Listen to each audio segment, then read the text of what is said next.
sort of a like general type way, how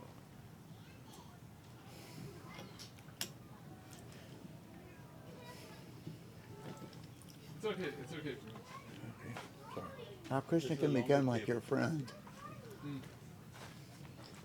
I mean, not like maybe like this right now, but how in the beginning, in the beginning, you do things like to find out, to meet the person, to figure out what they like, what they don't like. They figure out a little bit of, your weirdness and, how you can kind of get along. But then after some time, I mean, I know this is like way over my head, but I've heard from our Guru Varga that, like Krishna can become like your friend.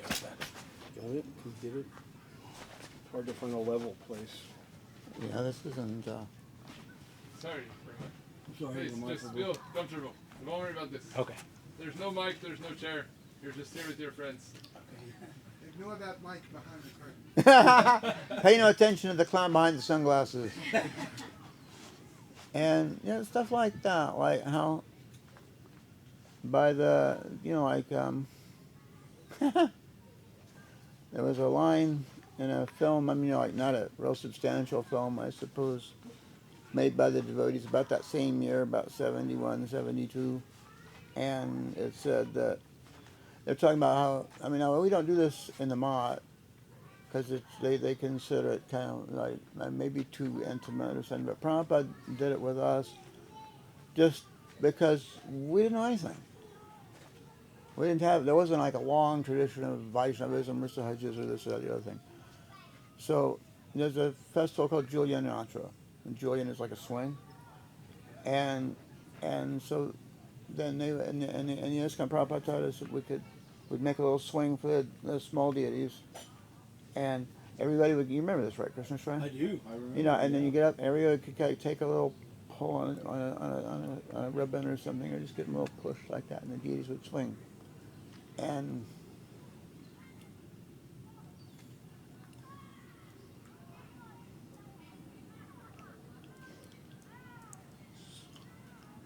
sorry, the line said, that God isn't an old man, long beard, but he can be your friend. Right? You saw it, right? Yeah. And that kind of summed up what I was thinking. And like if you give me other kind of like, have other like specific questions, I'm better. I just can't go on and on. I'm not like you, come on. I mean, Maharaj, sorry. I'm not like you guys. You guys can talk and bring in slokas and relevant points and this and that and just go all the way. I'm kind of like, you gotta nudge me along here and there. Well, Prabhu, do you want to talk about how you got into doing Pujari?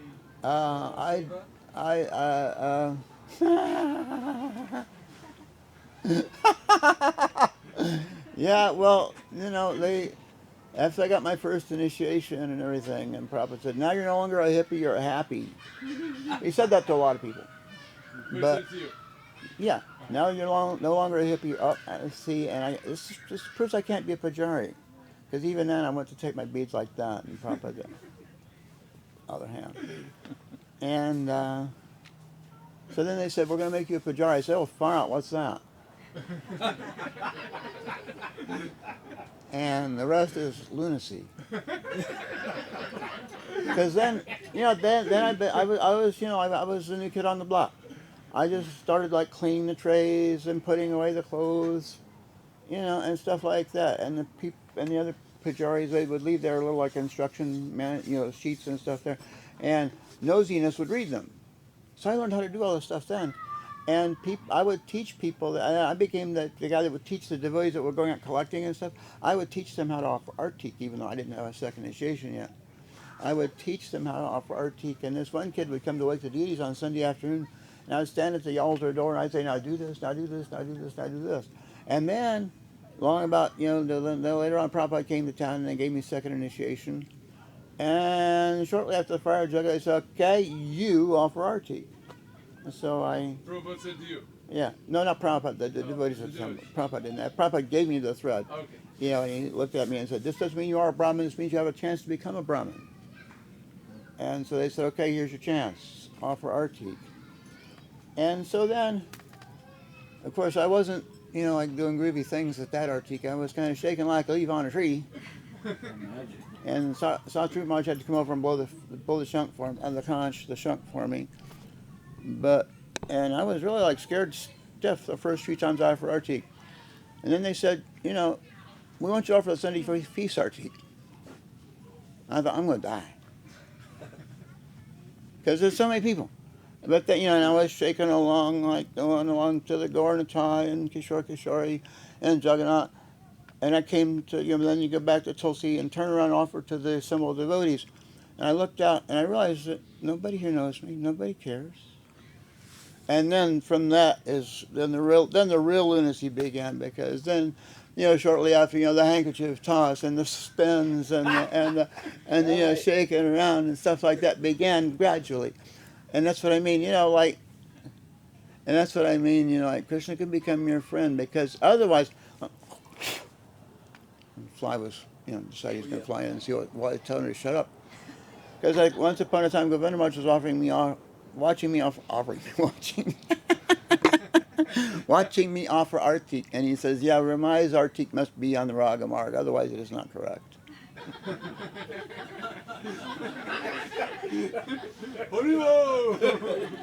And that's kind of, there's other stories I could tell you, but, some of these words I can't even get through myself right now. Imagine if I told you the other story. It'd be a good thing. And you know what I'm talking about. Anyway, something else. I can't, after a couple of paragraphs, I kind of like run out. Okay, you got to give me another thing to say. What do you want? You got anything to say? Devashish, you're like a really smart guy, and you talk really good. And I'm like, some guy that just came in from the farm. What are the implements? The what? The different things you use for art. Yaktail. Oh yeah. Oh, what are they for? Well, what are What's they? the And order how do maybe they? or something? Yeah. Okay. Well, you start off with the incense, of course, and the incense is to, give a good, give a fragrant smell, and and it kind of sets a nice meditational type mode. And then they do the water. Here we do the water in the conch, and that is like a bath. It's like bathing the deities, the water in the conch. And then the cloth is, of course, to dry them off after the bath. And then they're kind of like dressed. And then the lamp is offered as, and anybody who's been to India, sometimes the temples in India, they aren't so well lit as they are here. And so the lamp, like Jarmusch tells that story about going into Tirupati, and they have the lamp so you can see, to show the different parts of the deities. Even in Search for Sri Krishna, that's there. They says the lamp at Artika, so you can see the different parts of the deity, nice, better, to give more light to the deities and stuff like that. And the flowers, kind of like at the end of the bathing, then you offer the flowers, saying Idam Sarvam, like, this is my surrender to you, and the yaktail fan, the chamara, is just, it's a sign of royalty for one thing, and for another thing, it keeps flies away. And the peacock fan is is for cooling. And then in the hotter time of the year, like maybe this time, they have the bamboo fan, the grass fan, or whatever it's called. And obviously they don't do that in ISKCON that I remember, but it's another thing for cooling and stuff like that. And then blowing the conch is to signify that the ceremony is over, and it also kind of like gets rid of all the inauspicious things too. Because like the mantra for the mantras, you worship the conch in the base. Sorry, he's just chasing flies away. Okay, I thought he was. Anyway, like there's the mantras that when you're bathing the deities, you worship the conch with one that says, O Panchajana, by your roaring sound, the wombs of the wives of the demons are split into 1,000 pieces. Things like that. And also it says, like they're your colors like the moon, and you're all auspicious, and Krishna took you from the ocean, and things like that. Okay. And I don't know, that's kind of like and Arctic and things like that. And I don't know. What else? Yes, Maharaj. You've been doing arati for more than 40 years, Ramai Prabhu. I know that. So, See, and this is, I don't know anything. See? I just would like to hear, do you feel something different? Have you got a different perspective of the arati now? If you think 40 years ago, like 1978 and 2018? Yeah. Oh, yeah. Much different. I mean, just much different. Like I said in the beginning, it's a formal thing, and you go there, and you're feeling like Krishna is like some kind of a king or a very rich man or so many things. The big dude, and you're like, sorry, I can't talk right, and you're like a butler or a servant or something like that. And now, I mean, everybody's seen me off for Arctic, and everybody, it's all over the world. Ramai flips a handkerchief and spins around and does this and that and sings and, flips the chamra and, does this and that. Now, I don't feel that way so much. Now I feel more like I said, like I'm with a friend. Sometimes you like to abuse it. Yeah. I've seen the handkerchief. Yeah, and behind the back and around to this and everything, and the whole thing, and so now I don't feel so inhibit. I mean, like I know it's not wrong to say, right? It's not right to say this, but you don't feel that same. I mean, it's still there. The on-reference is still there. I mean, you still realize this is Krishna, the Supreme Personality of God, but at the same time, I don't feel so. I mean, like everybody knows this. More intimate. Yeah. I mean, like Krishna knows who I am, and I know him a little bit, and of course, you're always getting, always being drawn in this and that and the other thing. Sorry, Friendly? yeah, and more like that than just like the straight up Formal. it's the bat phone, sir, or something like that. Less formal. Yeah. Yeah, Ananta Govinda, sorry. What kind of advice would you give to an aspiring pujari? Don't follow my example. Yeah, Rita, I would say just have that mood of like, saying, like when I was young, we didn't have so many Sanskrit mantras for offering and things, to making like offerings of food and things to offer the bhog to Krishna. We'd say something like, "My dear Krishna, you can accept all offerings in the hands of your pure devotees. So we're placing this offering in the hands of your most pure devotees, Srila Prabhupada, and hoping you'll accept." So some kind of like mood like that. If you can have a mood like that, then and just know that if you keep going. Krishna's just said, like, checking us out to see, okay, now you really, like, how sincere are you to do this service? And not that I've got this, but this is what I've heard from people who know. And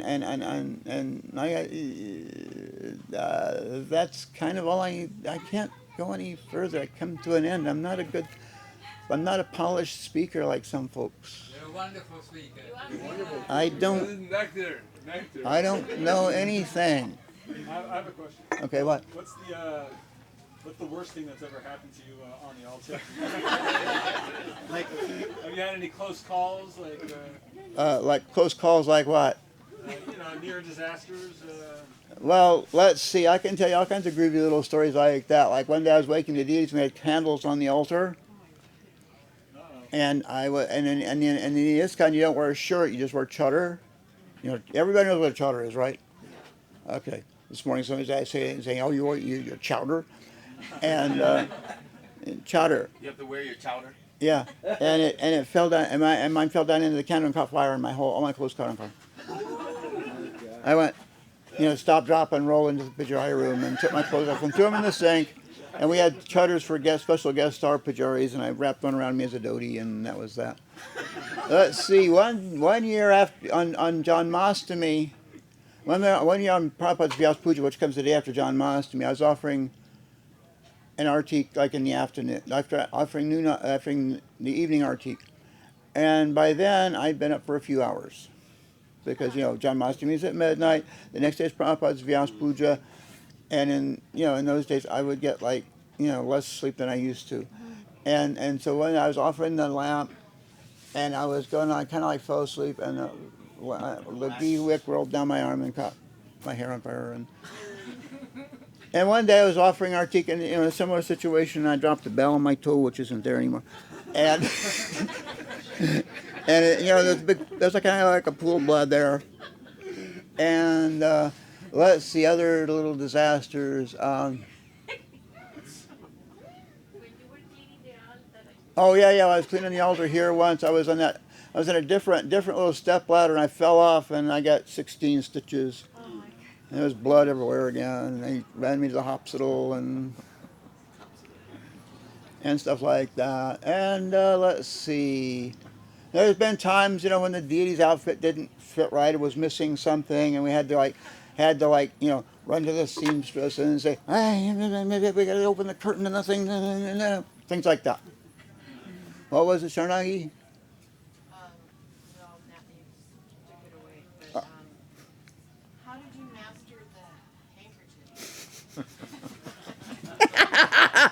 handkerchief? Trial and error. I really saw somebody else do that. And I thought, hey, well, that's far out.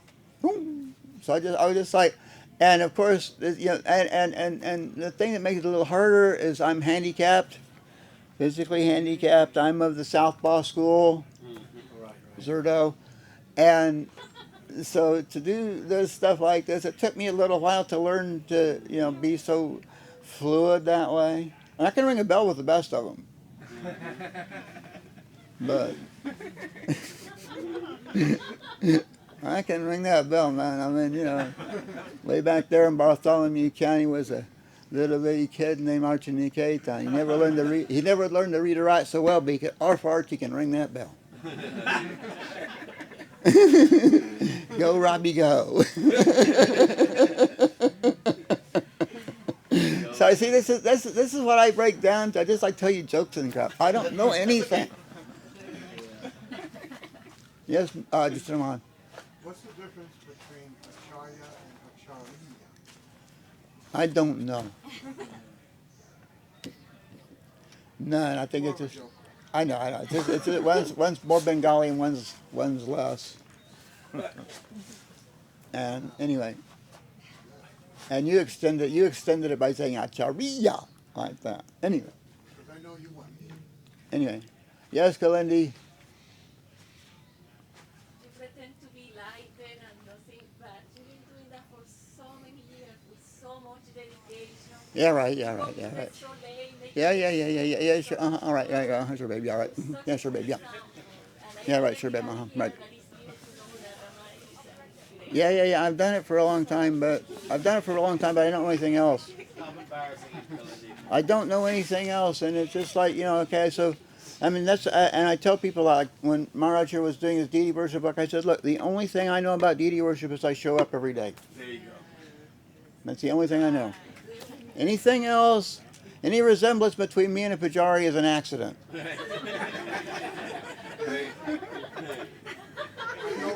Yes, Sharnagi? Okay, when you were ill, we all got to step in. Right. It was our great fortune. But then we got a little glimpse into your responsibilities and how difficult it is. There's so many things to be thinking about at the same time. Yeah.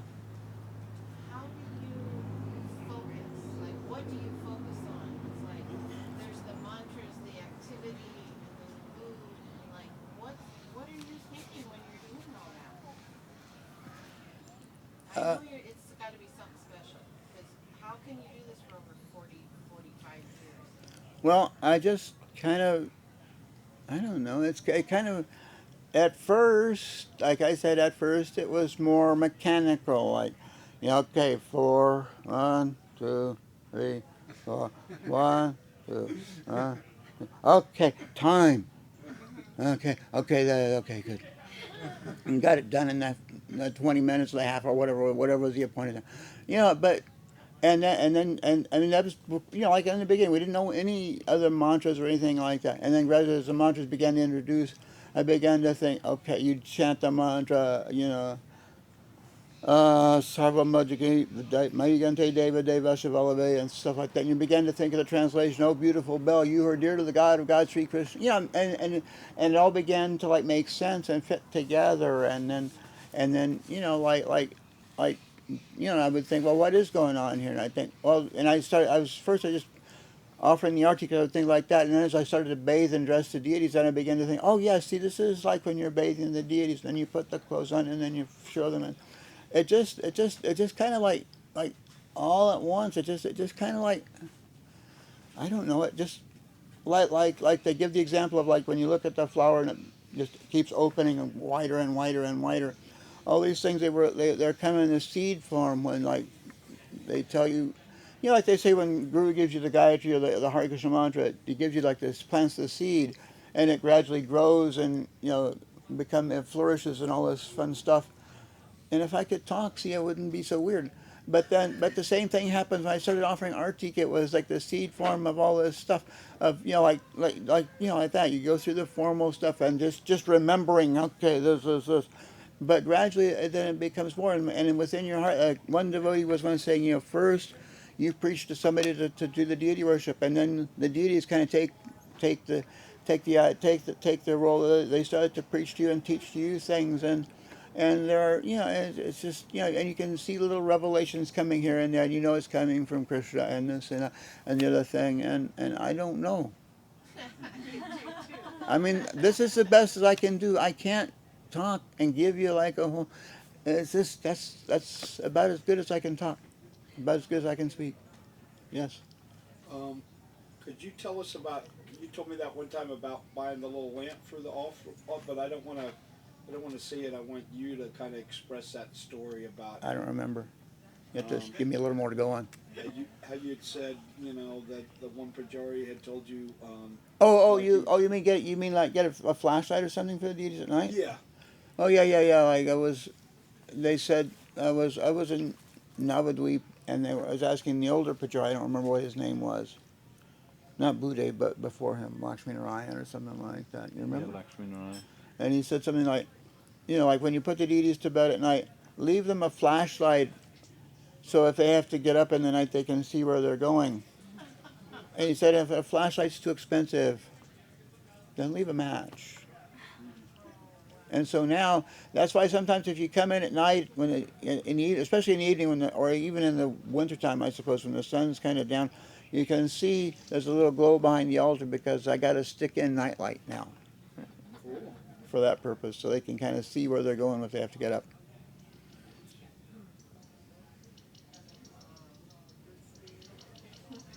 And Yeah. The other point you had said to me about do for the deities like you would yourself. Remember you told me that? Yeah. You mean like doing things? I don't understand. I'm lost. Like with the flashlight. If you You're right. Yeah. So like we do for ourselves, like we have might have a little arrangement for, like Stupid Freak has a lava lamp, just sort of as a nightlight. See, a Stupid Freak, like a hippie.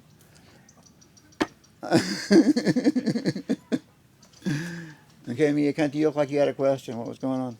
Well, just off of what Shernangi was saying, what recommendation or suggestions do you have for devotees who, when they're making, offerings, what prayers? Well, like I said earlier, that's one. I mean, I don't necessarily say that right out loud anymore, but I still kind of remember that my dear Krishna, you can accept all offerings, and just try and do it as best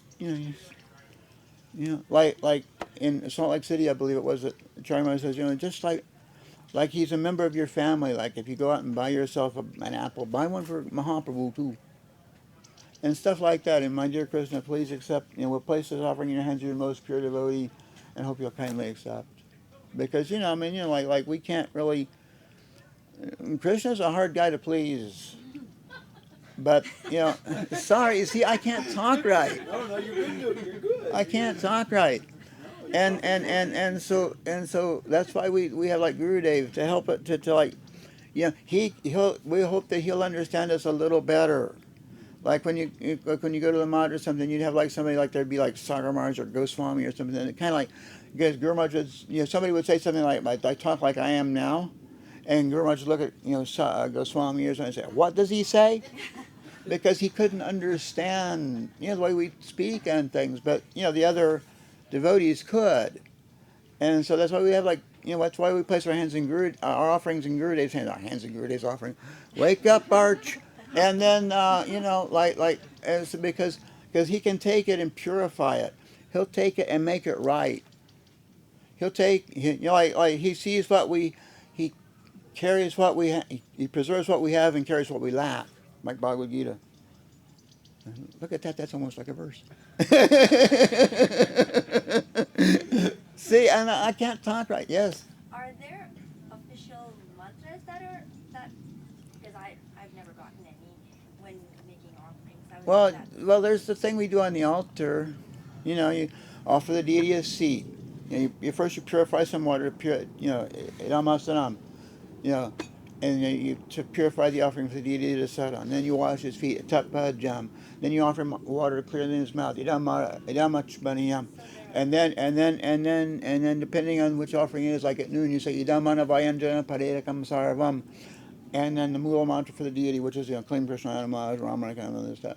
And then you sprinkle some water on the things, and then they put that tulsi leaves on. Now in ISKCON they put tulsi leaves on in the kitchen or something like that. But here I learned to you put the water, you purify it with a little water, and then when all that contamination is gone and everything, then you put that tulsi leaves on, so it's completely like as pure as you can make it. And like I said, you're still thinking, Gurudev is going to take this offering and preserve what we have and carry what we lack. I don't know anything else. Yes, Maharaj. Did you receive any special instructions from Gurudev about puja at any time? Not specifically that I can remember. I mean, no, I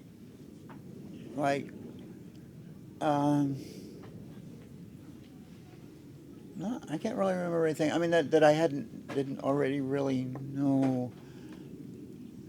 I mean, like there's when we installed the deities, and that one afternoon we just put on. I mean, we used to just offer this little cup of rice, and then he said, if I had to fast, Mahaprabhu didn't get any rice today. And that's when we started making we got those big cones and started offering the big mounds of rice. He says, And so that evening I said, see, look at the offering now, see. And he said, this is perfect. He says, you go on offering like this. And little things like that here and there along the way, but nothing like, no real specific things that I can recall right offhand. Other than that. Yes, Kalindi? I remember you said after the installation, Gurudev told you, now they're yours and treat them like children. Yes, that's true. You treat them like your kids. Yes. And I don't know your name. Today I told you that the deities are so beautiful and they are just like your children. And Yeah. you answered, and they are very well behaved. Yeah. Can you expand on that, please? Right. Well, what I mean is, like at least for somebody like me, although when the curtain's closed and nobody else is there, you wouldn't believe some of the talking to these deities get.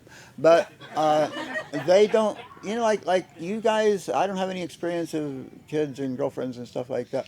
But you guys have all like raised kids and things, and they can like play around with you and things. And the deities, they do that a little bit, but not the same. And they're kind of like, they always wake up with a smile on their face. They don't ever, I want to go back for just 5 more minutes or something like that, like some pujaris I know. They always wake up with a smile on their face. And like I said, sometimes you wouldn't believe what I say to them when the curtain's closed. But that's another thing. And things like that. I don't know. I mean, like that. They just they're tolerant of all my goof ups, all my like talking like this and kind of like bumbling around and drawing the tilak on like this rather than like this, like you really should. And to this day, when I put the tosi leaves on, I do it southpaw style. And I shouldn't say all that, but that's just a fact. I didn't even realize it until one day I said, "Oh look, you're doing that left-handed." Yes, Kalindi. I remember by then he was like 6 years old, and by then he said, "Mom, you won't believe it, but Ramai was talking to the Nitis, and you won't believe, I see like the Nitis were answering back to me." That's true. She's telling the truth. Yes, Vaidehi. Oh, you're just putting in your bid for us because Vaidehi's also left-handed, and we got that left-handed bond. We're doing the Govardhan Hickey. Yeah, we got that left-handed bond. Okay, now I run out of things. You gotta keep. You have a nice spatial sitting right next to you. I know. Devashish, we can He should also speak look more about because the, he's like Penn. You know, he can do things nicely and properly. And I'm like Teller. I'm the guy that just said like does the cuckoo stuff. No, you're the top Krishna fashionista. Look how you're dressing. Yeah, but that's because Sharnani makes the outfits. You're in it together, you know. Anyway, Yeah, I feel a little embarrassed now. sorry, but no, because you're like a good guy, and I'm just a kook.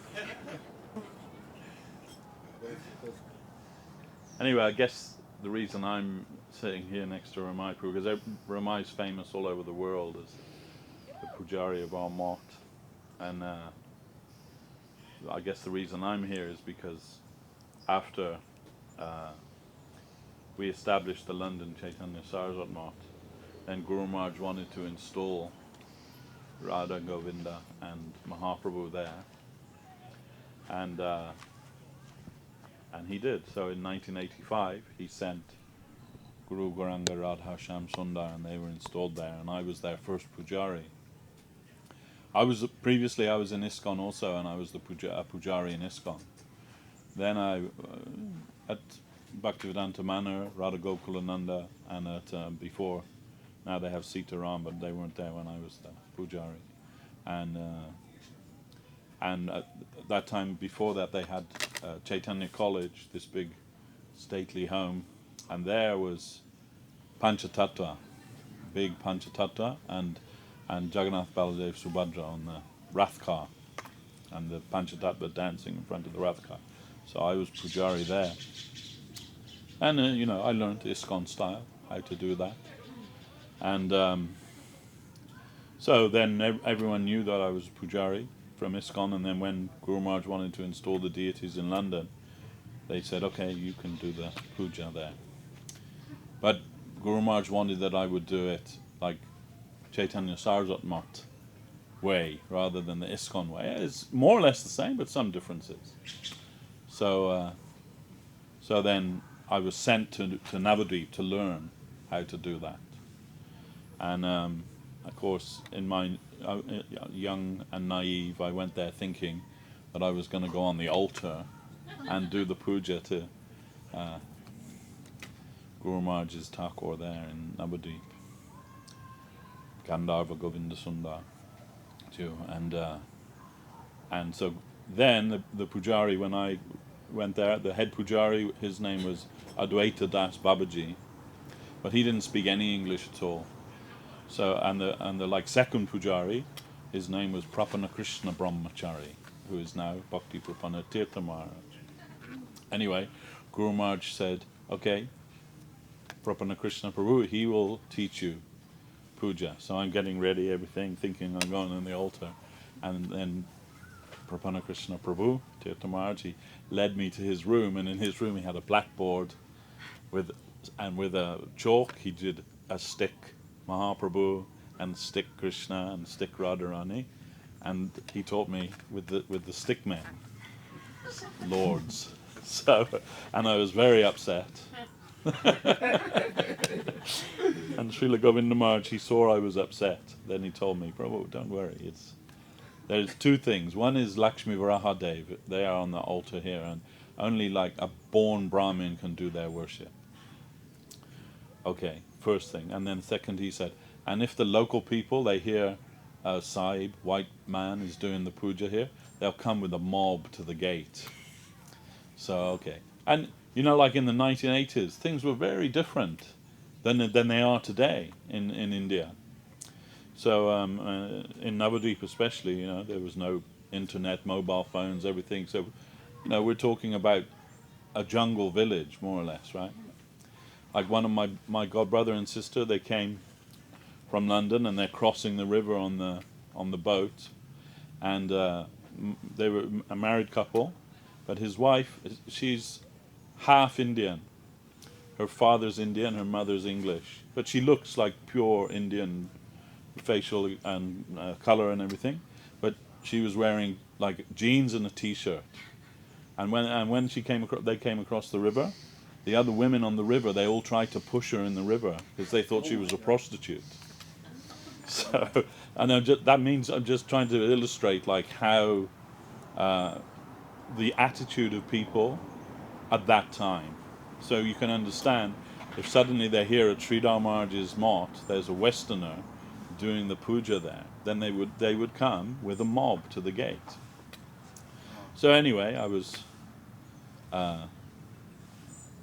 like pacified, and then Tirtha Maharaj, he taught me the method and everything for puja, and I went back to London, and the deities had already been installed, but then we began to worship in that way. So and also later on, when my life changed and I was going to get married and so on, then I asked Guru Maharaj, now I want my own deity, is it okay? To worship in my home? Guru Maharaj, he sent me a letter, and in the letter he said, Harinam is our deity. No other deity is necessary. But if you want to do some Archan Puja Seva, we can discuss next time you come to India. Okay. So later that year, I came there, and it was just before Guru Maharaj's Vyasa Puja. I used to go that time every year. Excuse me.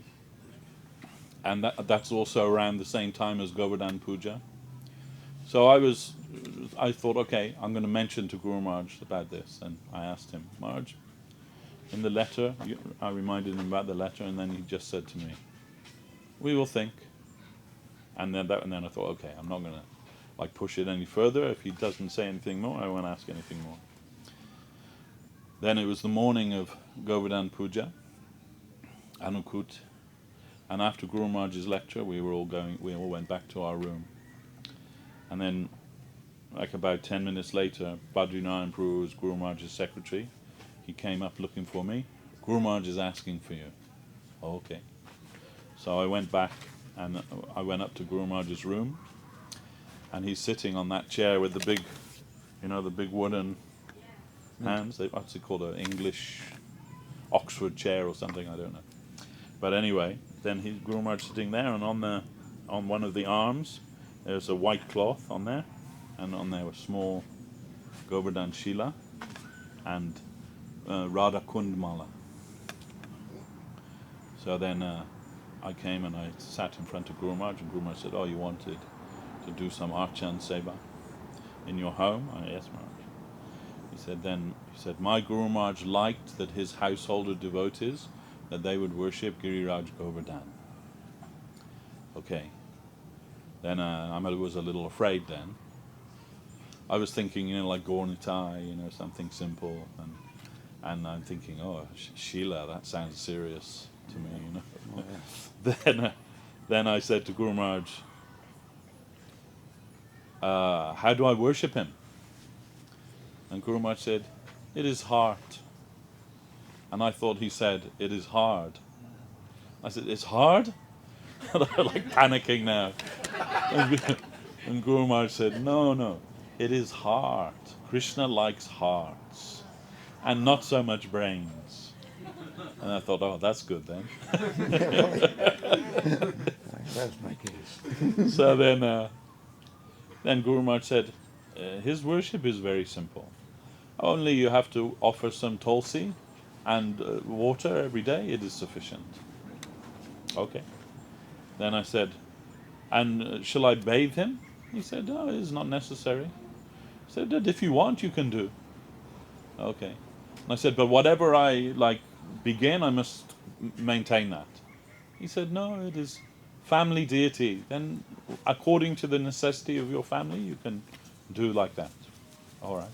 And he said, then just tulsi and water minimum, and whatever you eat first you offer to him. It is all right. Then, and then when I learned the puja from Tirtha Maharaj, then before I was returning to London, Guru Maharaj saying, okay, everything, you understand everything? Any questions like this?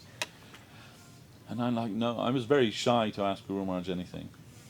Then, no, Maharaj, he said, Guru Maharaj said, you must remember that Krishna is a person. And it is not just about rituals. Because otherwise, without the heart, then maybe it's just waving some burning sticks. Like, what is the meaning of that? Without the heart. Then, so this idea I got, and some things Guru Maharaj told me, like he said, you must think of them, means Radha and Krishna and Mahaprabhu, you must think of them as young children, like 8, 9 years old, like something like that. And this way. And then he said, and remember, Krishna is a peacock. Krishna likes to show off. And Radha, she is very shy. So when you're addressing Krishna, he's the peacock. You make him very fancy, and Radharani, she's a little shy. Okay. Then, and some things over the years I asked Guru Maharaj and Srila Govinda Maharaj some questions that I had, and we established in that way as much as possible to the worship of Sri Guru Gauranga Radha Shyam Sundar in London, to try and satisfy Guru Maharaj and maintain his standard, although we cannot maintain his standard actually. And even what we do is like an abridged version of like what everything that should be done, and that's Vidimarga, and we can't really follow Vidimarga actually. But some, you have to follow some rules and regulations to make. Otherwise it just becomes imitation, right? If you're just, it's just a free for all. But as Ramai Prabhu is saying, over the years it becomes more of an intimate thing, not a formal thing. In the beginning it's a formal thing, like counting the circles, trying to get the mantra right and all of these things, and that's there. But after a while, that becomes, like less important actually than the intention behind that. So, and as an answer to Didi's question there, if you want to make some offering to Krishna or something, it doesn't matter if you know the mantra or not actually. Or the important thing is that you convey the feeling of your heart. That you want Krishna, thank you. You want Krishna to accept your offering. So we know that, right? That's one of the first things we learn.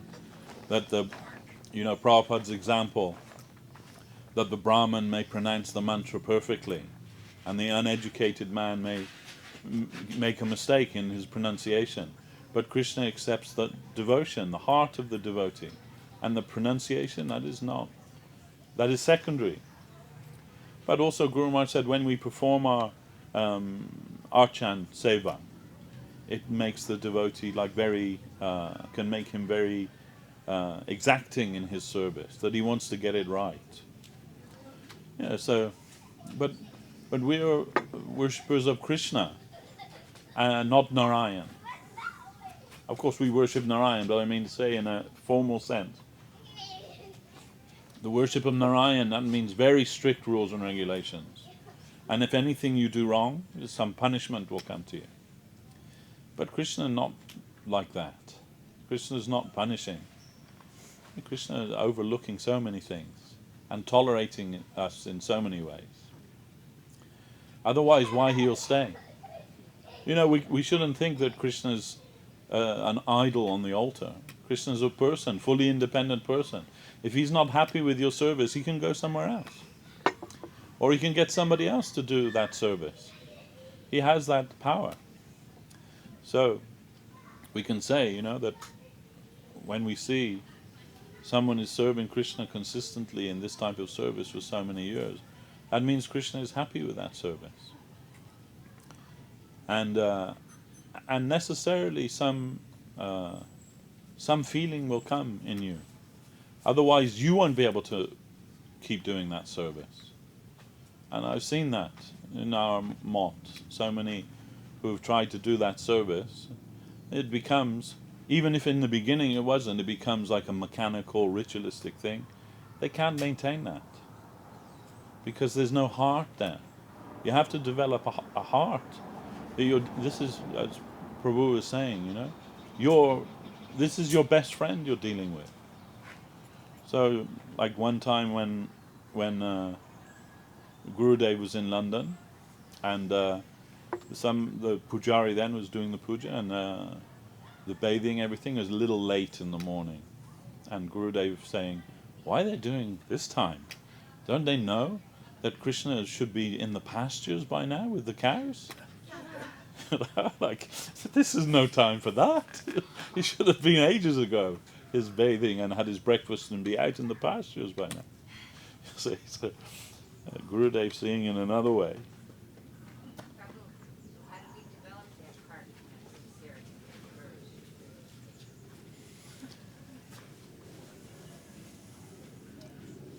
necessary To worship Krishna is necessary to have the aspiration for that to begin with. And otherwise, why are we all here? We have that aspiration. And Srila Prabhupada Bhaktisiddhanta Saraswati Thakur, he established the worship of the deity in the temples like this to teach us that Krishna is a person. So, when we see the deity, like Guru Maharaj has told us, we shouldn't think that we are seeing Krishna, but rather that Krishna is seeing us. And we're coming before him and submitting ourselves to him. Here I am, Lord. And see me. Then it helps us. Archan is mentioned by Prahlad Maharaj as one of the 9 processes of devotion. But in Kali Yuga, Archan is not the method for self-realization. Nama Sankirtan is the method for self-realization. And also that was one thing that Guru Maharaj told me.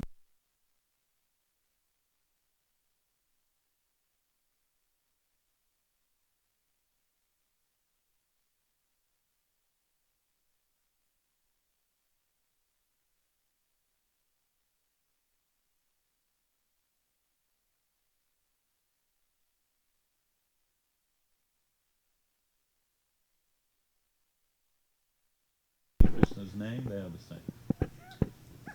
Then it's necessary for us to try and develop that vision, to see that. And how we see that is by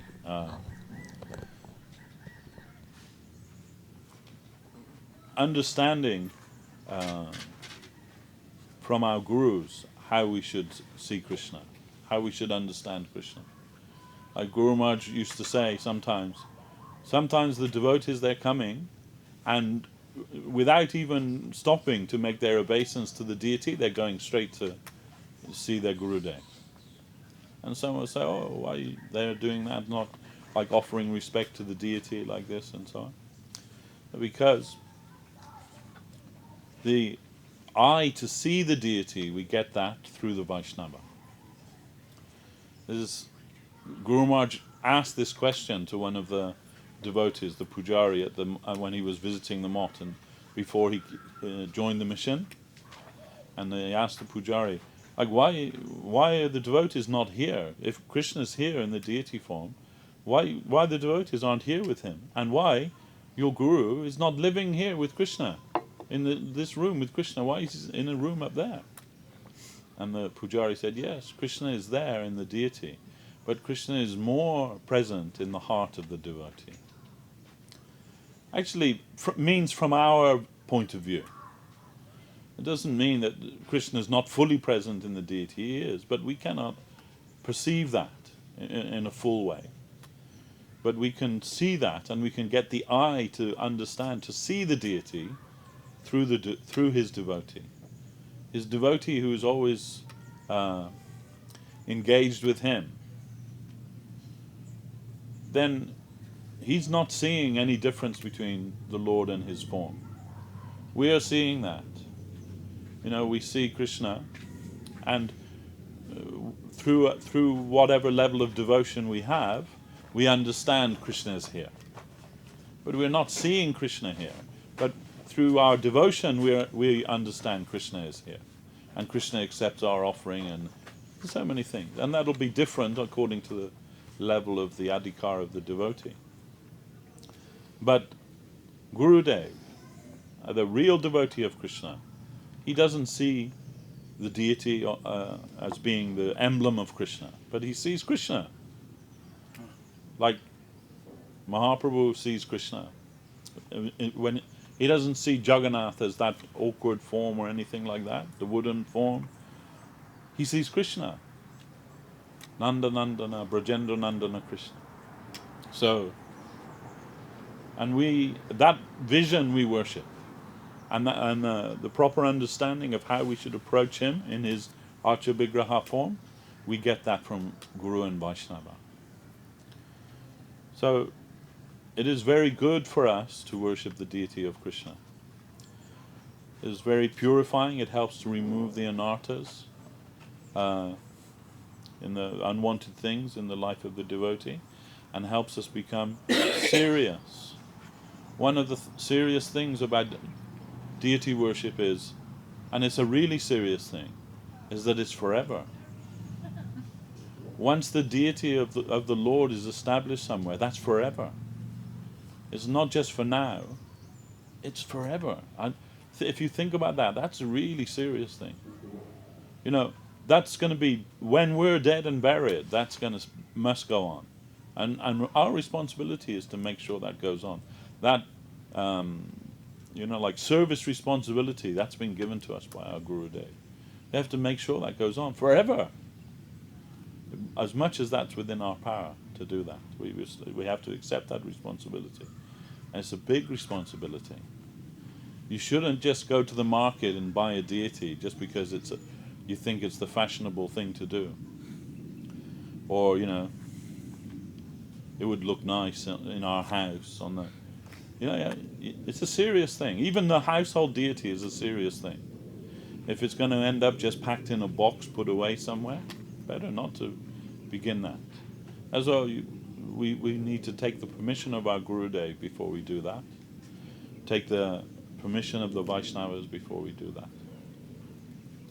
Not just as like a fashion or something. It's a serious thing.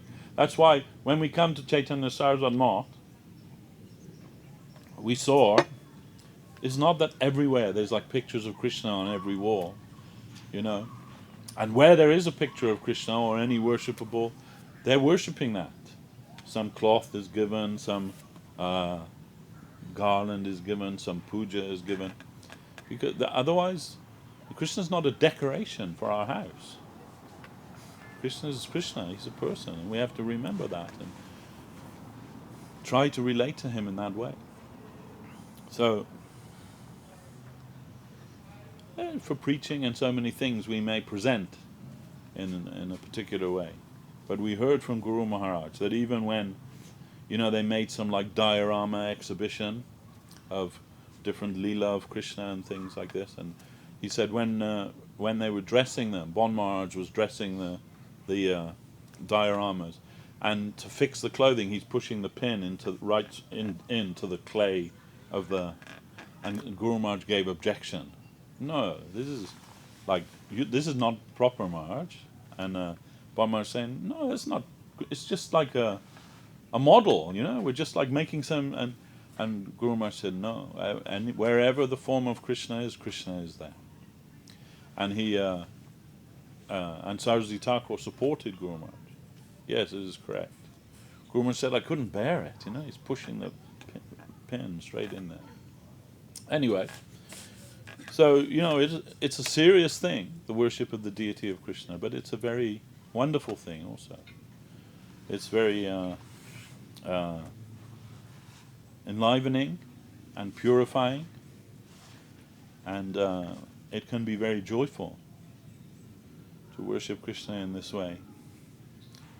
And it is Guru Maharaj never telling puja, just puja or just archan, but puja seva, archan seva, service. So that way, and we are to think in that way.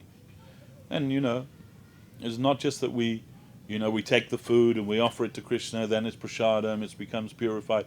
Like that Krishna is the purifying machine that we put but rather we do it for his pleasure, and then we take that, his prasadam, and we will think, oh, but Krishna didn't eat. Like Prabhu was telling, when we only offered the small rice, then Gurudev saying, I have to fast today because Mahaprabhu didn't get any rice. So this is his vision, that Krishna likes to eat. You look at Lord Jagannath in Puri, like his main leela is eating, right? How many offerings they make every day? Yeah, like all day, there's just someone is offering food to Jagannath. So, and Krishna has that capacity. He can eat and eat and eat, and he never gets fat. Anyway, so it is meant to help us in our service life. And when we center everything around the deity in the temple, it makes our life very auspicious. In London, in the ISKCON temple in London, Radha Landaneshwara, they were the first deities that A.C. Bhaktivedanta Swami Maharaj installed. When I was serving in that temple there, some Indian gentleman, he offered to the Lord there his and hers Rolex watches, and Prabhupada was very happy with that. Some of the devotees are thinking, like, what? Krishna doesn't wear a watch. Like, what's that? Not, But Prabhupada liked that. He said, no, this is like personalism. Why? You'll wear a Rolex watch, but oh no, Krishna can't wear a Rolex watch. Why not? Of course, the problem with that is then somebody will come and steal the Rolex watch. Like in Navadvip, once there was someone offered like a tilak with gems, diamonds, rubies, emeralds, like this, to the deity there. Guru Maharaj accepted. But then the pujari stole that and ran away with it. Then after that, Guru Maharaj said, no more offering like real jewels to the deity, because the temptation is too much for the pujari. Then anyway, but later that devotee, he came back, like 1 year later he came back, and somehow he managed to get that tilak back, and came back like repentant, gave it to Guru Maharaj, and Guru Maharaj accepted him, but he said, Krishna cannot wear this again because you have enjoyed with it. So, But again, we also heard from Guru Maharaj in Calcutta, in the time of Bhaktisiddhanta Saraswati Thakur. This is like before Bollywood and all of that. Then there was one famous dancer. She was a dancer in Calcutta, and famous all over India. And one day she came to the Bag Bazaar Gaudiya Math. She's like rich, like society lady. And she came to the Bag Bazaar Gaudiya Math, and she went to see. She'd never been there before, but she went to see Prabhupada, and she said, "I have something I want to offer to your deity." Okay, what is that? And she opened the box, and she was very famous. She used to wear this like diamond and pearl necklace. And it was like her famous trademark that she was renowned for wearing this. So I want to offer this to Radharani. And Prabhupada said, why? And she said, last night when I was sleeping, And this goddess came to me in a dream, and she said, "I want your necklace." And I asked her, "Who are you?" And she said, "I am Radha of Bagbazar Gaudiya Math." So today I have come with this, and Prabhupada accepted and offered to her Radharani there. So there are so many stories about how the deity reciprocates with the Lord. In Chaitanya Charitamrita, we find Sachi Gopal. Everyone knows that story about Sachi Gopal. And many in Vrindavan. Banka Bihari, very famous for being naughty. It's maybe the most popular temple of Krishna in all of Vrindavan. But if you go there when they're doing arti, the pujari, every few minutes he'll close the curtain and then open again and then close again. And why? Because he's always running off the altar. Wow. He's like infamous or renowned for doing that. And they're afraid if they leave the altar open too long, he'll go. And one day they came in the morning time, and they found like these gold bangles that he wears, they're missing. And they're like, okay, what happened? Called the police, right? The police are going, and they find them. They find them in a goldsmith shop, these bangles. Like, where did they... So they're questioning the goldsmith. Where did these come from? And he said, oh, the man from the sweet shop, he bought them and sold them to me. Oh. So they go to the sweet shop. They're going to arrest him, for stealing the bangles. And they asked him, like, how did you did you sell these bangles to the gold? Yeah, I sold them. Then where did you get them from? He said, well, I was just closing my shop the other night, and this boy came in and he said, oh yeah, my master usually gives me some milk sweets before I go to bed, but tonight he forgot, and I want my milk sweets. So I've got these gold bangles. Can you give me some milk sweets I can buy with these gold bangles? And they said, oh, okay. Then they went to the temple, and the pujari said, oh yeah, I forgot to offer his sweets before I put him to rest. So he must have gone and so this way, through these examples, these stories, we can understand that Krishna is not just a statue. And we see that the great devotees, they can speak with him, and he can speak with them, and sometimes he does, and play with them, and in so many ways reciprocate with them, with his devotees. So, Krishna is not an idol. Many years ago, I used to have a restaurant in London, and a few doors down from us, this lady, she was a Muslim lady, and she had this shop. It was called the Afghan store, and sometimes, if we run out of something in the restaurant, we'd go and buy something there. So one evening, and she knows we're devotees, right? So one evening I go in there, and she's sitting behind the counter. I needed to buy something. I don't know what it was. I came in, I said, hello. And she says, oh, your religion is wrong. So, oh, okay. Why'd you say that? She says, because you worship idols. I said, no, we don't worship idols. We worship Krishna. She said, oh, who's Krishna? I said, Krishna is Allah. She said, what? I said, yeah, Krishna is Allah. And she said, oh. I said, have you read Bhagavad Gita? She said, what's Bhagavad Gita? I said, oh, you've never heard of Krishna, and you've never heard of Bhagavad Gita, but you're saying our religion is wrong. Now maybe you should, take some time and study it a little bit. She said, oh, well, And I said to her, have you been on the Hajj? She said, oh, many times I've been on the Hajj. That's the pilgrimage that the Muslims do to Mecca. Yeah. Many times I've been. I said, so, and when you go there, what do you do? And she's telling me something. I said, so, that big building is called the Kaaba, right? And I said, so, you go there, you bow down to it, they dress it with, they put beautiful cloth on it, and they circumambulate it, they kiss it, they do so many things. So I said to her, is that Allah? She said, no, it's not Allah. I said, well, why are you bowing down to it? Isn't that an idol? No, no, no, you don't understand, you don't understand. I said, you're right, I don't understand. But I won't say that what you're doing is wrong, but you're saying what I'm doing is wrong because you don't understand. You see? So,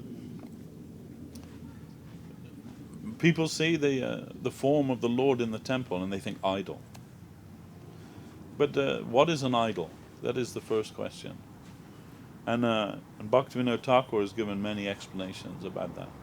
In fact, in Jaiva Dharma, in the conversation, he has a conversation with the mullahs of Navadvip. They come to see the Vaishnavas, and they choose one Vaishnava. I think Paramahansa Babaji. He's the spokesman, and they ask him the question. This question, they say, you say that Chaitanya Dev has made the Hindu religion perfect? But if that's so, why haven't you given up the worship of idols?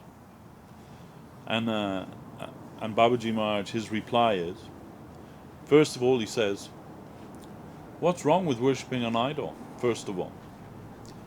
And they give, the idol is Biat, which means Satan, and all these things. And he says, okay, but think about this, right? He said, so, if you deny a man the worship of an idol, you deny his spiritual progress in life. And why? Because although the object may be wrong, his idea is not wrong. So just like an aborigine, or in India they call them adivasis, like a jungle person in the jungle, uneducated, like a tribesman or something, they see the sun in the sky or some creature that they've not seen before, like a cat or something, and they're thinking, oh, maybe this is God, and they bow down to it and worship it. So their object is wrong, right? The sun or the animal or whatever it may be, that is wrong. But their idea is right. So that there's something greater than me, and that deserves my reverence and worship. So, but if you deny somebody that, then you deny their progress in spiritual life. They will come to the right path by the grace of God later. So, but okay, that aside. So then he says, so how do you think we should worship God? He says, you should worship God in the mind. Then Babaji Maharaj says, so is the mind material or spiritual? He says, the mind is material. Then how can you conceive of something spiritual in that which is material? Is it possible? Okay.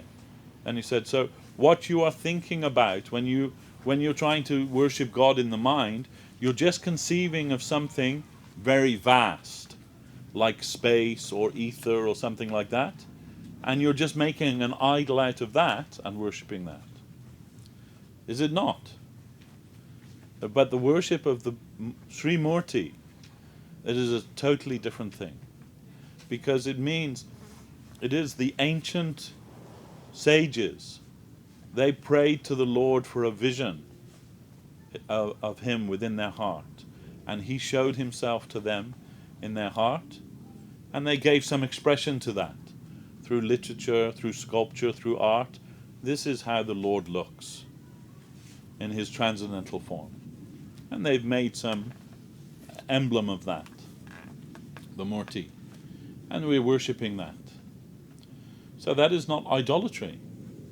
That is emblematic of the Lord. And like we know there are different stages of development of the worship of the deity, but in its lowest form, we can say it's an emblem of the Lord, an icon of the Lord. So, just like when you go around to somebody's house, and there on the TV there's a photo of Grandma. Who is that? Oh, it's Grandma. Oh, there's Grandma. Right? You don't think, oh well, it's pigment and paper and some chemicals and no, it's Grandma, right? You see, there's Grandma. And when you see Grandma's picture, you remember Grandma, you remember everything about her, and like that. This way, when we see the form of the Lord, it reminds us of the Lord. Oh, look how he stands in that threefold bending form. He holds the flute, has the beautiful peacock feather in his hair, and and eyes like lotus petals. So this way, we're reminded of the Lord. We may not be able to see the Lord, but in the lower stage, in our stage, we can say, we see the emblem of the Lord there. And also the Lord who is, when that form of the Lord has been installed by the Lord's devotee, then he accepts the service of his devotees through that form. So, and it's very natural. It's a very natural thing for us to want to worship the Lord in some way like that. It is not mundane, you know. And Bhaktivinoda Thakur in another place he says, this argument, there's no end to this argument. Is the Lord have form or is the Lord formless? Both ideas are mundane, because the Lord has no mundane form and he is not formless. He is Satchidananda Vigraha. His form is always fully transcendental. It's not anything of this world, although it may look like something of this world. It is nothing of this world. And this vision we develop through the scripture, and more specifically through the grace of the Vaishnava. So then the worship of the deity is a perfect way of expressing our devotion to the Lord, and a perfect way for us to understand his transcendental form. Anyway, these are some ideas about the worship of the Lord, the purpose of the worship of the Lord, and the mood of our worship of the Lord. It is merciful Lord that mercifully he's accepting our service. Although we are not qualified, we are not fit to worship him, but that grace has come upon us, and our Gurudev and the Vaishnavas, they make us fit for that, actually. More or less what we are saying when we worship the Lord is, here I am, Lord, warts and all. Like, you know, however qualified or unqualified, or however pure or impure I am, you please accept me, and please accept my attempt to satisfy you.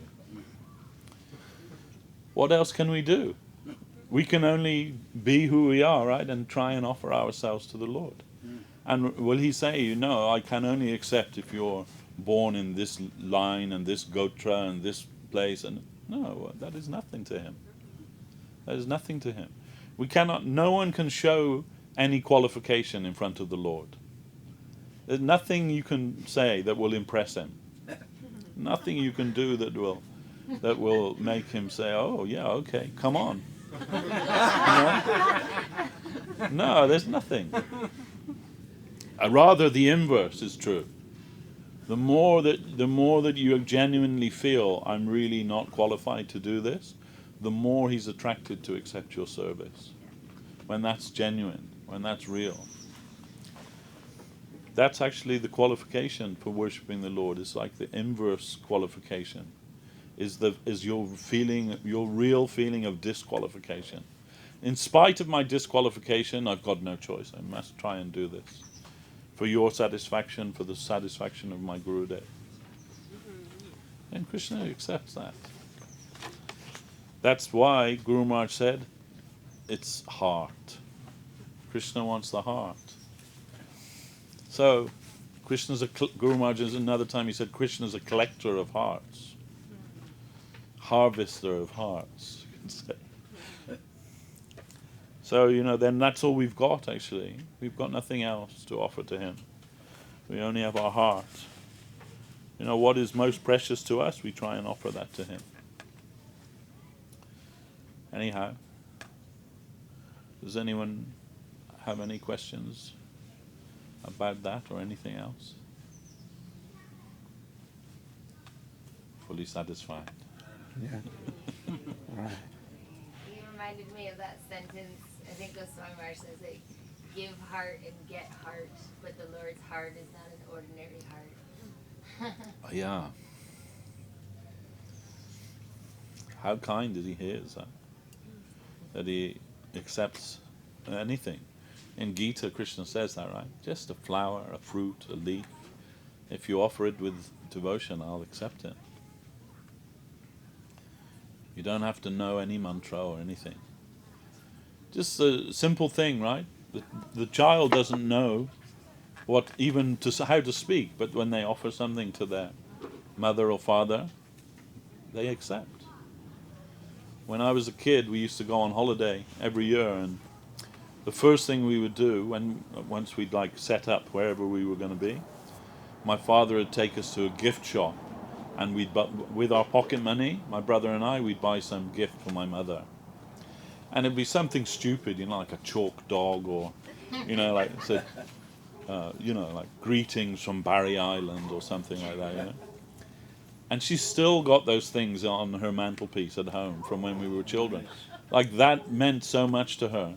That wasn't even our money, it was my dad's money they were giving us, right? And we just buy that cheap thing, it's just made of chalk. But that meant so much to her. So Krishna's like that.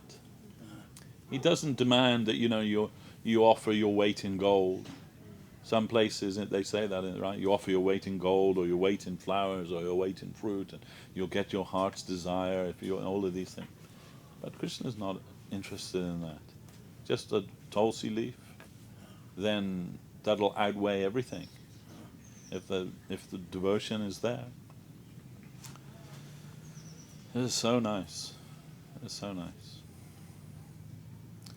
And our gurus, they install the deity. By their request, the Lord comes. Install sounds very formal. It is kind of formal, but that means they request the Lord to come to offer service opportunity for his devotees. And how merciful the Lord is to do that. We feel very fortunate if we get some opportunity for that.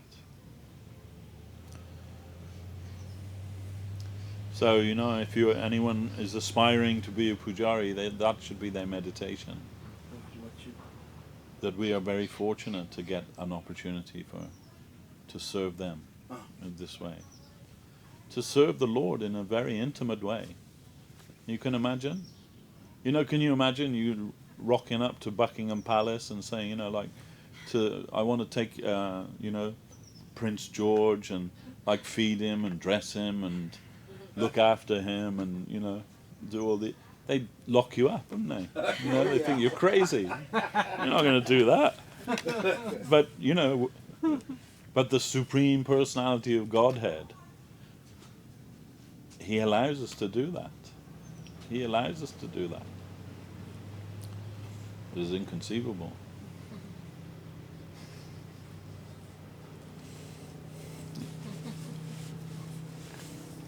And he may not let Prince George do that.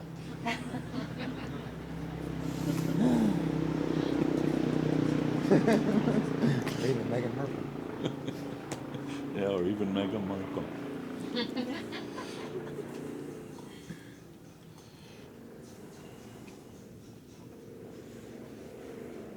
I have a practical question. Right now. The name of the talk is the spirit. You've gone deep into the essence of what the deity worship is. But in terms of if somebody does, so in Sri Chaitanya Saraswati, right, there's a standard for, the deities are installed, and like you said, that's forever, right? If somebody at home wants to do something, just a picture, a Sheila, should we not get a Murti? I mean, if we want to do some sort of Archan light, so to speak, at home, we can offer something to a photo, or yeah. What's the best way to... Everyone should have some sacred place in their home where they keep a picture of the Lord, or some murti of the Lord, and worship him. But at the same time, you need to be a little cautious about that.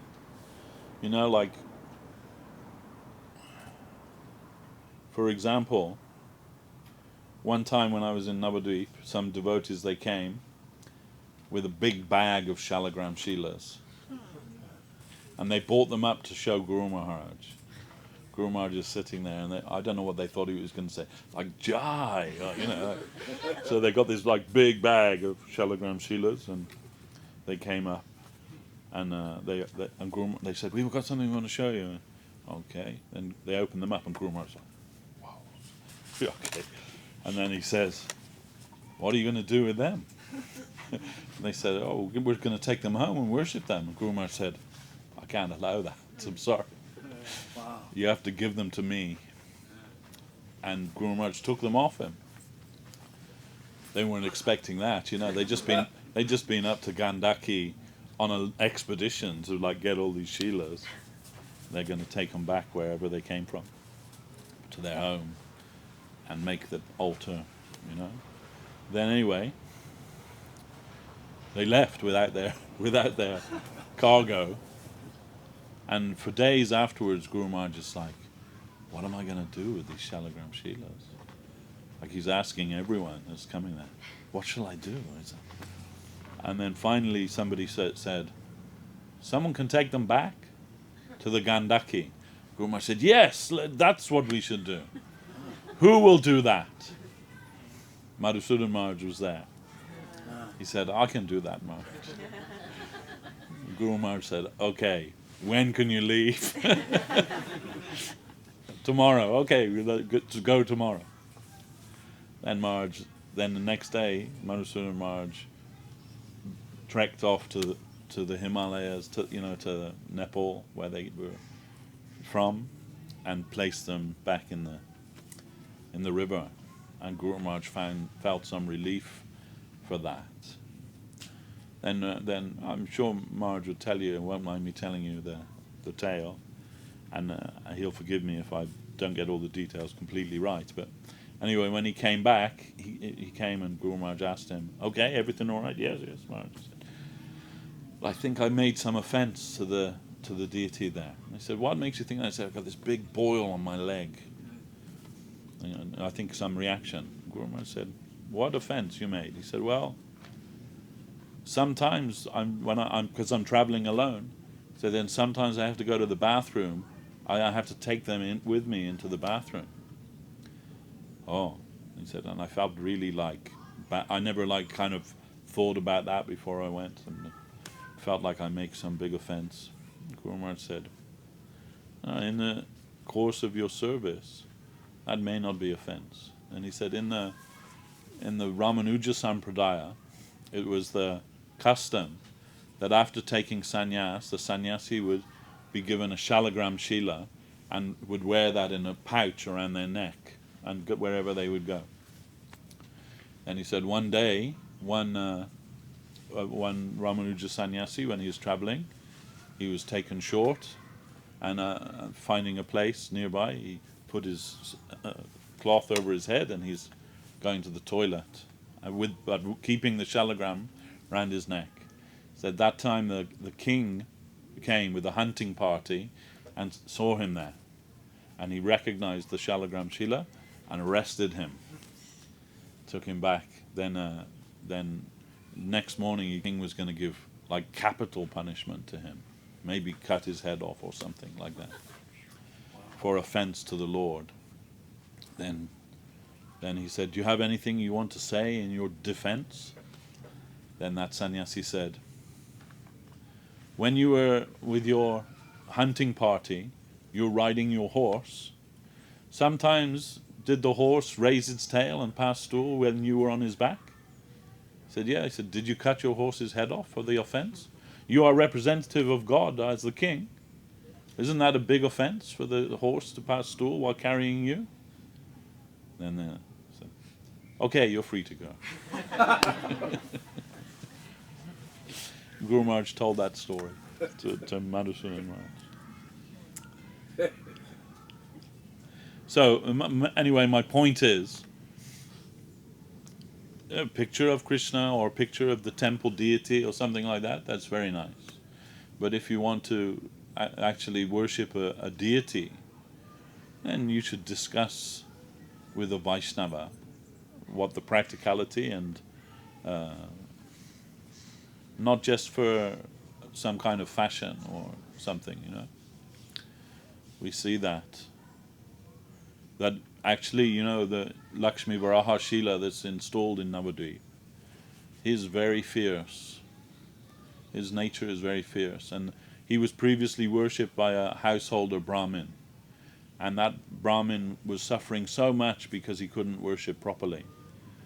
His family members were becoming ill, and so many things. You remember, this is Narayan in a very fearsome form, and his puja is very exacting, and that Brahmin couldn't possibly do it in a proper way. And so many temples he took and asked them, "You please take him from me," and they all refused. They all refused because they knew what the implication of that service was. But finally, when they came to Guru Maharaj took compassion on him, seeing like how much he was suffering from what we can say is seva aparad. Then Guru Maharaj took him from him, and he told the pujari, every day you make some special sweet rice for him, and he will be satisfied. And he was installed there. But even so, if the offering was like 5 minutes late, Guru Maharaj ringing his bell, wants to know why the offering's late, and Guru Maharaj say, I suffer if the offering's late, as reaction for that. Even Guru Maharaj is saying that. So this is my point. This is a serious thing. And generally in the Gaudiya line, we are not worshipping the Shalagram Shila. Govardhan Shila, that's Krishna. But Shalagram Shila is Narayan, and that's a very serious thing. Generally, Narayan Shila is only worshipped by born Brahmins, like lifetime Brahmin, like not someone who's eaten meat in their life or done any impious thing in their life. It's a serious thing. But it also, Guru Maharaj said, that may also make you very attentive to your service, to do that kind of service.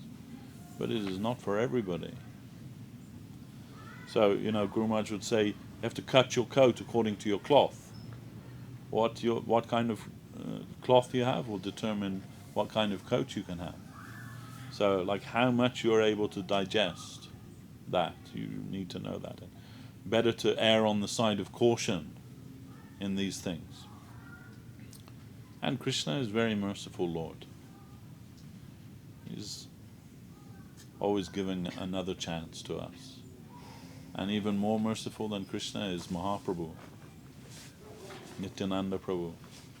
That's why when I asked Guru Maharaj, I'm thinking Gaunitai, that would be very nice for me. But Guru Maharaj said, no, my Guru Maharaj liked his householder disciples to worship Govardhan Shila.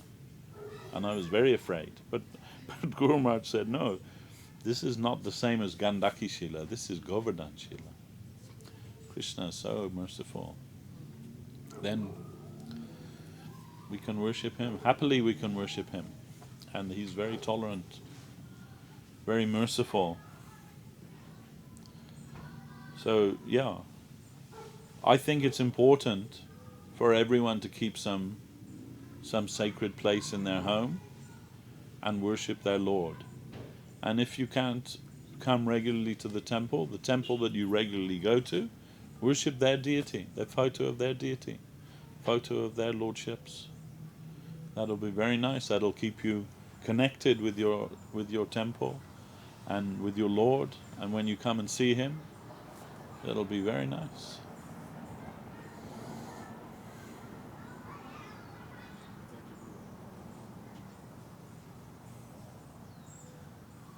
And simple.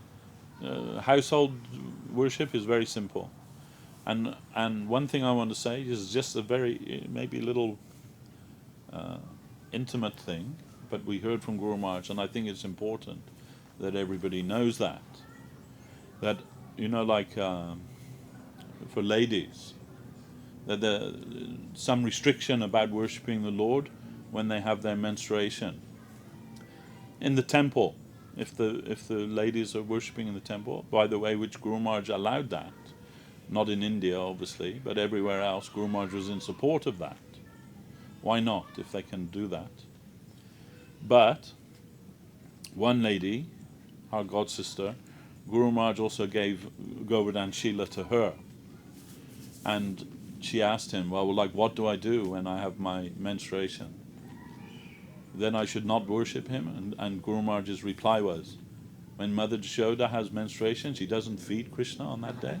Do you think?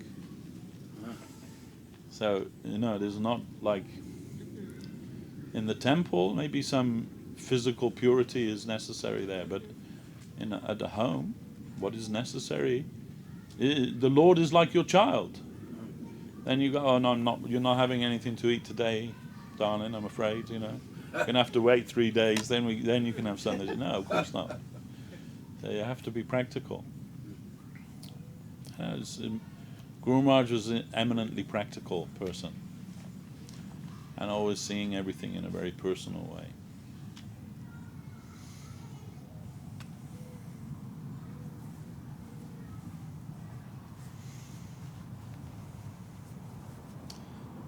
Yes, bro. It was probably covered when I walked away from mine.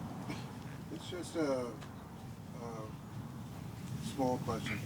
So Govardhan Shila, of course, that's from Govardhan. But what is the meaning of Shalagram? It means the Gandaki Shila. I mean, it comes from the river Gandaki, or also from the Godavari as well, I think. Is a self-manifested form of Narayan in the form of a stone. And the Gandaki is a place in Nepal, a river in Nepal, where the Lord manifests himself there. And if you go there, you'll see many shops selling those Shalagram Shilas. And sometimes they're also cutting them in half because they have some gold inside them, like a chakra or something like that. Some people buy them as ornaments or, souvenirs. But the devotees, they're worshipping the Lord as Narayan. And different forms of Shalagram, they're like different avatars of the Lord. And in the scripture, there's some description is given. Like, according to the markings on the stone, which Lord it is, which avatar of the Lord it is. But this is, generally we are not worshipping the Lord in that way. I mean, when I say that, it's not that we don't honor the Lord, but we're not taking the Lord and performing that kind of puja generally in our line, Gaudiya line. This is very strict and very, if you do it wrong, there's much scope for seva aparad, like offense in service, and that may be detrimental to your spiritual life rather than helpful to your spiritual life. So we're generally followers of Raga Marga. I don't want to say that in a cheap way. The line of Mahaprabhu is Raga Marga, the religion of love. And we are followers of that, but rather, worshippers of that. Matala Harijana Kirtana Range, Pujala Ragapata Gaura Babangi. With the highest path of love, we are worshipping that by performing Sankirtan Yagya, you can say. So, then that type of spontaneous love, that's only possible with Krishna, actually. So that's good for us, a great fortune for us, a great fortune for everyone. But it means that Krishna is very tolerant of the devotees, a very forgiving Lord.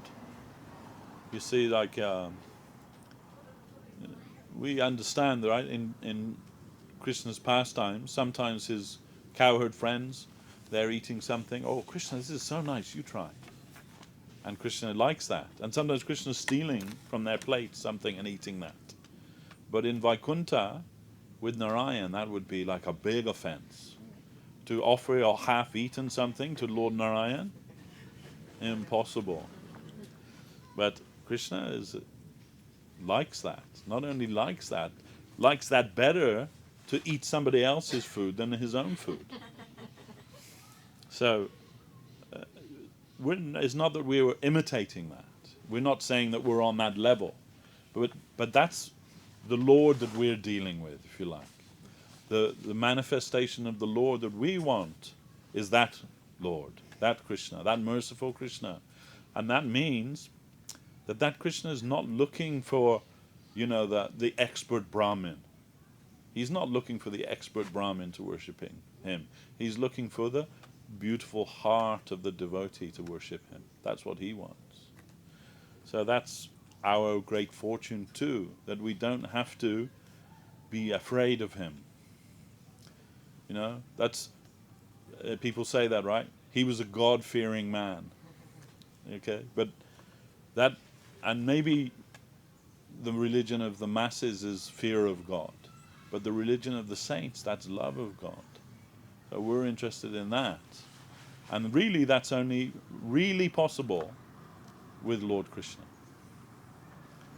He is the Lord of love. Is it not? Of course in Vaikuntha that everyone loves the Lord there also, but that's also tinged with some Aishvarja. Aishvarja means like awe and reverence. That's also there. And that awe and reverence can make us very reluctant to serve the Lord, if you like. But in the full spontaneity of real love, heart-to-heart love, then all possibilities are there in the service of the Lord. And Mahaprabhu has come to give that to us, that opportunity to us. As Guru Maharaj says, he's the greatest benefactor to the world. Then what kind of charity that he wants to give?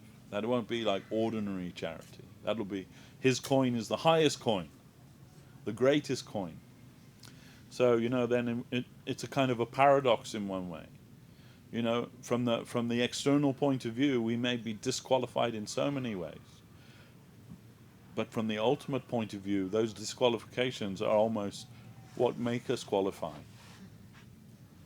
for the Lord's mercy, because the Lord's looking to give his mercy to those who need it most. That's us, or at least that's me for sure. Then, you know, that's our great solace. And the Lord mercifully accepts our humble attempt, however flawed it may be. And the perfect attempt at with the perfect mantra, the perfect character, the perfect everything, he may not be interested in that if the heart isn't there. So heart. So anyway, in answer to that, Shalagram, it means a manifestation of Lord Narayan in various forms. Just about 5:53 now. Is the program up on I lost track of time. I was spellbound. entrancing. Well, that may or not have happened. I forgot to look after it. I was drinking so much nectar.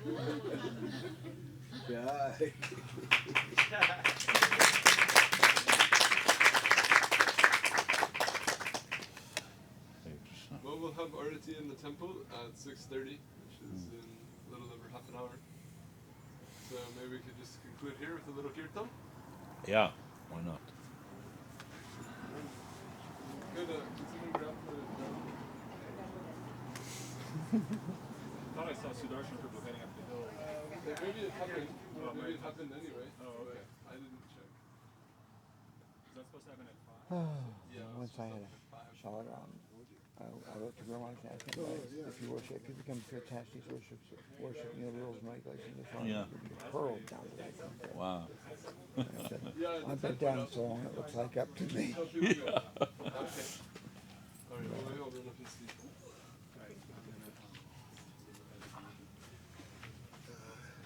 Jai Shri Ramai Prabhu Archan Niketana. Ki jai.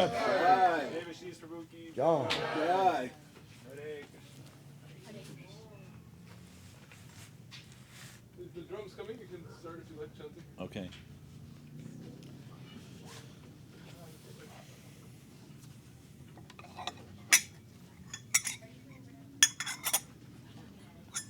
Right, sure.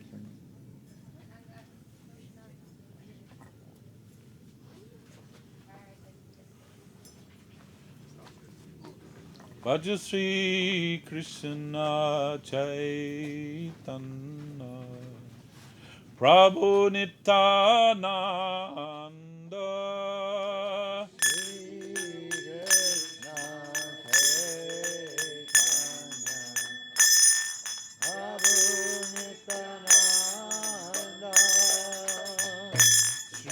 Advaita Gadadhar Sivasadi Gaura Bhakta Brinda